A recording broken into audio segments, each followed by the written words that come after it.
Hello student. आज मैं आपको हिंदी विषय की पाठ योजना समझा रही हूँ। हिंदी में 4 प्रकार की विधाएं होती है: गद्य, पद्य, रचना और व्याकरण। और इनके 4 प्रकार से लेसन बनते हैं। आज मैं आपको गद्य विधा का लेसन समझा रही हूँ, जिसका प्रकरण है मेरे संग की औरतें। तो आइए स्टार्ट करते हैं।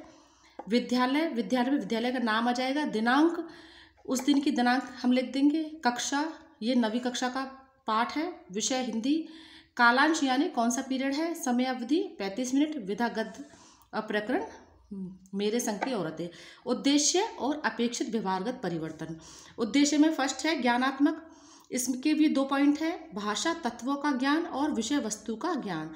भाषा तत्वों के ज्ञान में है छात्र तत्वों का प्रत्यय स्मरण कर सकेंगे, छात्र भाषा तत्वों का प्रत्याभिज्ञान कर सकेंगे। विषय वस्तु का ज्ञान में है छात्र पाठ के माध्यम से विषय वस्तु का ज्ञान प्राप्त कर सकेंगे, छात्र विषय वस्तु का सारांश जान सकेंगे।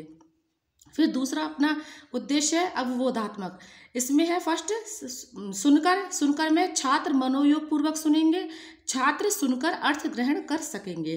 फिर है पढ़कर में है छात्र पढ़कर अर्थ ग्रहण कर सकेंगे। फिर तीसरा है हमारा अभिव्यक्तात्मक में है मौखिक अभिव्यक्ति, छात्र यथोचित भावानुकूल अभिव्यक्ति कर सकेंगे, छात्र प्रसंग के अनुकूल भावों की अभिव्यक्ति कर सकेंगे, छात्र सरल वाक्यों में उत्तर दे सकेंगे। फिर है लिखित में छात्र गृह कार्य के माध्यम से लिखित अभिव्यक्ति दे सकेंगे, छात्र सरल वाक्यों की रचना कर सकेंगे।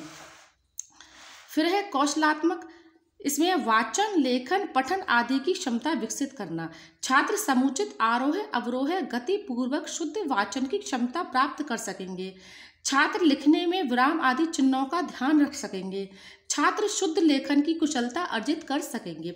फिर है अभिरुच्यात्मक, इसमें छात्र भाषा साहित्य का ज्ञान प्राप्त करने के लिए पाठ्य पुस्तकों के अतिरिक्त अन्य पत्र पत्रिकाएं पढ़ सकेंगे। फिर है अभिवृत्त्यात्मक, छात्रों में महिला जीवन शैली को जानने का भाव जागृत होगा। फिर है मौलिकता में छात्र विषय एवं प्रसंग अनुकूल भाषा एवं शैली का प्रयोग कर सकेंगे, छात्र महिलाओं के जीवन के बारे में लिख सकेंगे। फिर देखते हैं सहायक सामग्री में कक्षोपयोगी सामान्य उपकरण जैसे चार्ट, लपेट फलक, श्वेत वर्तिका, झाड़न, संकेतक इत्यादि। पूर्व ज्ञान, छात्र महिलाओं की जीवन शैली की सामान्य जानकारी रखते हैं। फिर है प्रस्तावना में जैसा कि हमें पता है जिगजैग वाले क्वेश्चन होते हैं, एक प्रश्न के उत्तर से दूसरा प्रश्न बनेगा। अब देखते छात्रा अध्यापिका क्रिया, फिर छात्र क्रिया। इसमें पहला है मृदुला की नानी कैसी थी, पारंपरिक, अनपढ़ और पर्दानशील। फिर दूसरा है अनपढ़ होने के बावजूद उनका पति कैसा था, विलायती पति के रहन सहन का असर क्यों ना पड़ा, वह आज़ादी की दीवानी थी। आज़ादी की दीवानी नानी ने अपनी बेटी का विवाह किससे कराना चाहा, आज़ादी के सिपाही से। आज़ादी के सिपाही किनके सिद्धांत अपनाता था, ये है हमारा समस्यात्मक। अब आगे देखो, हमें इस तरह से फॉर्मेट बनाना है। अब उद्देश्य कथन आ जाएगा। आज हम मेरे संग की औरतें कहानी का विस्तृत अध्ययन करेंगे। अब फॉर्मेट में देखो वो इस तरह से बनाएंगे हम। शिक्षण बिंदु, छात्र अध्यापिका क्रिया, छात्र क्रिया, कौशल, विधि प्रविधि, सहायक सामग्री एवं शामपट्ट कार्य। अब इसमें है पहला आदर्श वाचन। आदर्श वाचन यानी शिक्षक के द्वारा किया गया वाचन। इसमें आएगा छात्रा अध्यापिका उचित लय, गति, यति, स्वराघात पूर्वक विराम चिन्हों का प्रयोग करते हुए आदर्श वाचन करेगी। छात्र ध्यान पूर्वक सुनेंगे। कौशल है पठन कौशल और विधि है पठन पाठन विधि।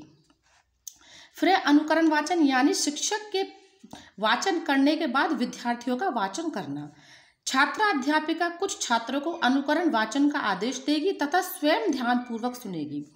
छात्र क्रिया में निर्देशित छात्र अनुकरण वाचन करेगा। फिर पठन कौशल और विधि है पठन पाठन विधि। फिर तीसरा है अशुद्धि संशोधन। छात्रा अध्यापिका छात्रों के द्वारा अनुकरण वाचन के समय की गई अशुद्धियों को अन्य छात्रों की सहायता से संशोधन करवाएगी। छात्र निर्देशानुसार अशुद्धि संशोधन करेंगे। कौशल है इसमें पुनर्वलन कौशल। फिर है चौथा काठिन्य निवारण।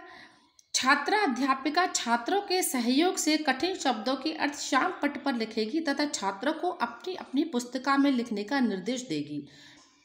छात्र कठिन शब्दों के अर्थ अपनी अपनी उत्तर पुस्तिका में लिखेंगे। फिर है बोध प्रश्न।